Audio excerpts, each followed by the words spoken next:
बहुत पुराने समय की बात है। रामपुर नाम के गांव में सोहन, उसकी पत्नी और उसकी माँ रहती थी। सोहन की माँ बहुत ही धार्मिक विचारों वाली महिला थी। वो रोज सुबह उठकर पूजा पाठ करती, उसके बाद ही कुछ खाती पीती। सोहन भी बहुत मेहनती, समझदार इंसान था। वो अपनी पत्नी और माँ दोनों का अच्छे से ध्यान रखता था। समय बीतता गया और बुढ़ापे के कारण सोहन की माँ के घुटने में दर्द रहने लग गया और वो छड़ी का सहारा लेकर चलने लगी। दवाई खाती तो कुछ दिन ठीक रहती, उसके बाद फिर वही दर्द होने लगता। एक दिन सोहन की माँ छड़ी के सहारे चल रही होती है और सोहन कहता है, माँ, फिर से छड़ी के सहारे चल रही हो? लगता है जोड़ों में दर्द फिर से शुरू हो गया है।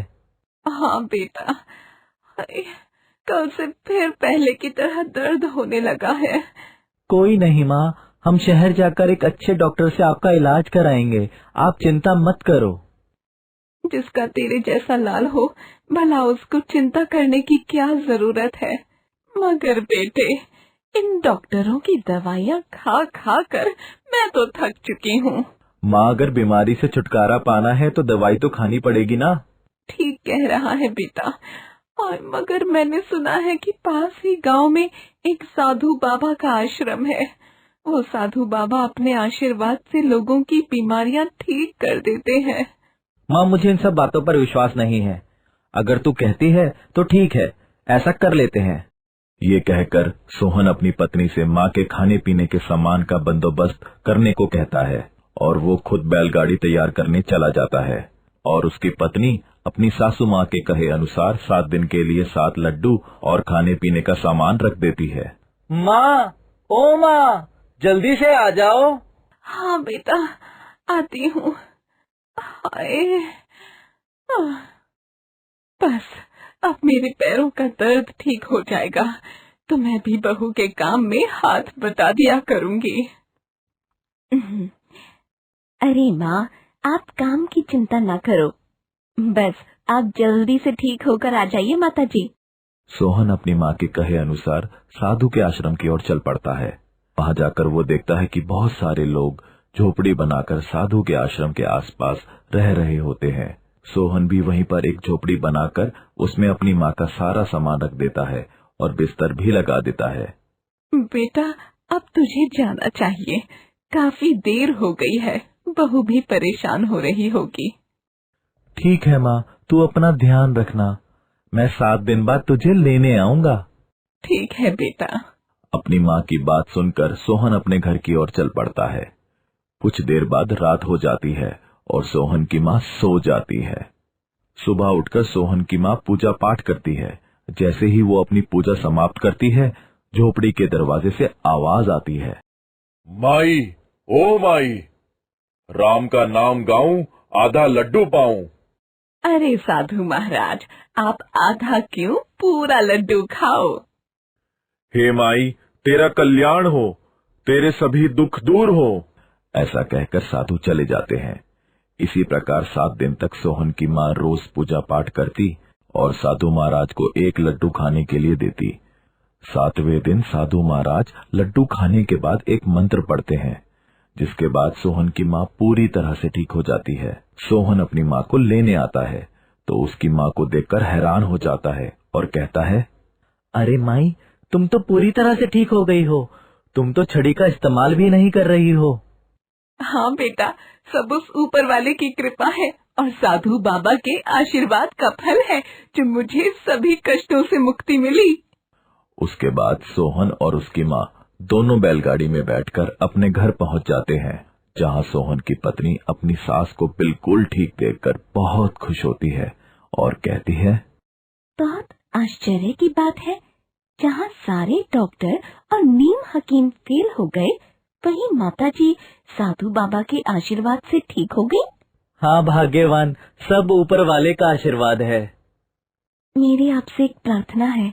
हाँ बोलो ना। मेरी माँ को भी जोड़ों के दर्द की बीमारी है, क्यों न हम उनको भी कुछ दिन उस आश्रम में छोड़ाएं, जिससे वो भी ठीक हो जाएं। हाँ हाँ जरूर, इसमें कौन सी बड़ी बात है, तुम उनके खाने पीने की व्यवस्था करो, मैं कल ही उन्हें छोड़ आता हूँ। सोहन की बात सुनकर उसकी पत्नी बहुत खुश होती है और पहले ही की तरह अपनी माँ के लिए 7 दिन के लिए 7 लड्डू और खाने पीने का सामान बांध देती है। माँ, मैंने तुम्हारे खाने के लिए 7 लड्डू रख दिए हैं, वो भी देसी घी के। तुम बिल्कुल भी चिंता मत करना, मैं 7 दिन होते ही आपको लेने के लिए बैलगाड़ी भेज दूंगी। ठीक है बेटी। फिर सोहन पहले ही की तरह अपनी सासू माँ को भी आश्रम के पास एक झोपड़ी बनाकर छोड़ आता है और वापस अपने घर आ जाता है।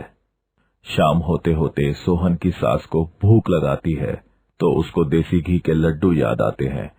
वो सामान खोलती है और उसमें से एक लड्डू निकाल के खा लेती है और सो जाती है।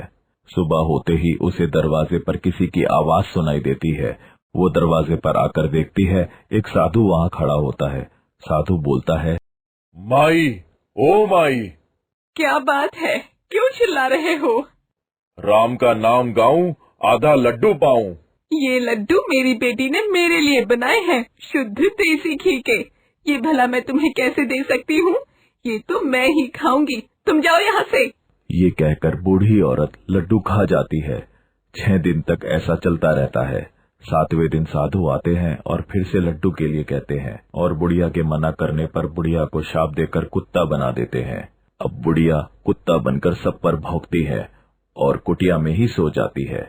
जब सोहन वहां पहुंचता है और उसे सारी बात का पता चलता है तो वो बहुत दुखी होता है।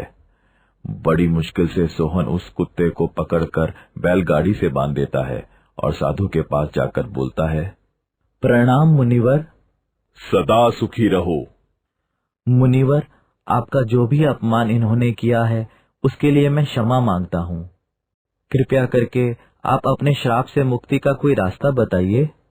बेटा, मैं तुम्हारे आदर सत्कार से बहुत प्रसन्न हुआ, इसलिए मैं तुम्हें इसका उपाय बता देता हूँ। तुम इसको 7 दिन तक अपनी माँ का बचा हुआ खाना खिलाना तो ये अपने पहले रूप में आ जाएगी। मुनि की बात सुनकर सोहन बहुत खुश होता है और मुनिवर को प्रणाम करके अपने घर की ओर चला जाता है। घर पहुंचने पर सोहन की पत्नी सोहन से पूछती है, मेरी माँ को साथ नहीं लाए, कहाँ है मेरी माँ? ये है तुम्हारी माँ। क्या कह रहे हो तुम? ये सब कैसे हुआ?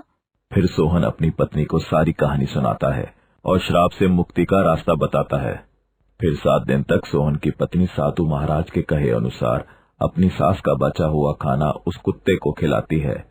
तब 7वें दिन बुढ़िया अपने असली रूप में वापस आ जाती है।